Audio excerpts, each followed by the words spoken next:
Hello, আসসালামু আলাইকুম। আজকে আমাদের মেহমান এসেছে, তাই মুরগির মাংসগুলো হলুদ মরিচ লবণ দিয়ে মেখে রেখে দিয়েছি। এখন তেলের মধ্যে দিচ্ছি। এগুলো ভেজে নিবে, আগে ভাজবো তারপর রান্না করবো, কারণ ও ভাজা ছাড়া খায় না। মাংসগুলো ভেজে লাল লাল করে নিলাম, আর এদিকে সব মশলা একসাথে করলাম। এখন পানি দিয়ে দিব, পানিতে এগুলো মাখিয়ে নিচ্ছি।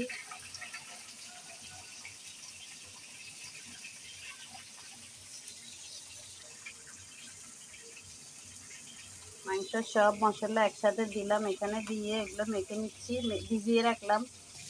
মাংসটা লাল লাল করে ভাজা হয়ে গেল।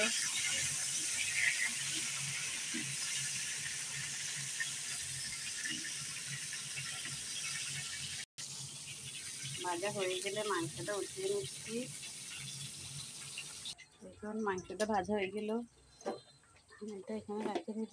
তারপর আলুগুলো সেই তেলে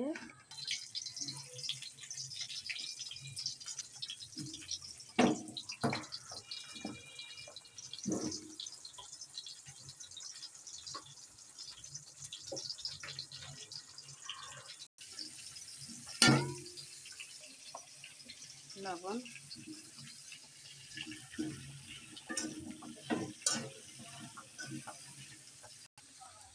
আলুটাও লাল করে ভেজে নিলাম।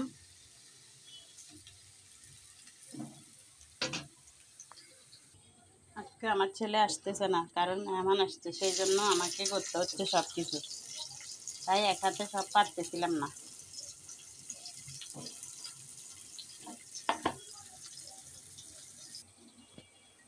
গুলে রাখা মশলাগুলো দিয়ে দিচ্ছি পেঁয়াজের মধ্যে।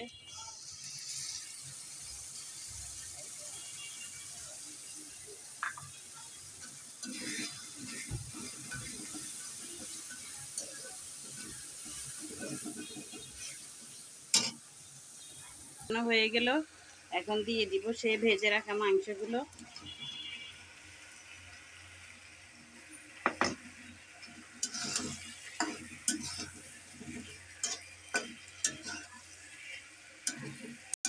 দিয়ে দিচ্ছি আলুগুলো, ভেজে রাখা আলু।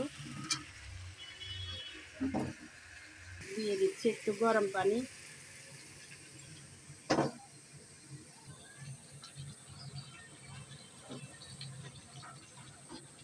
দেখুন তরকারিটা কেমন দেখা যাচ্ছে।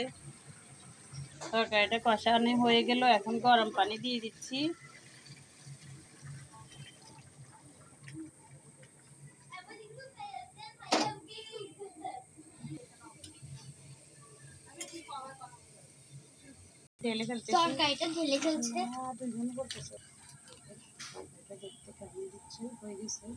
দেখুন তরকারিটা হয়ে গেল, শেষ, নামিয়ে ফেলবো।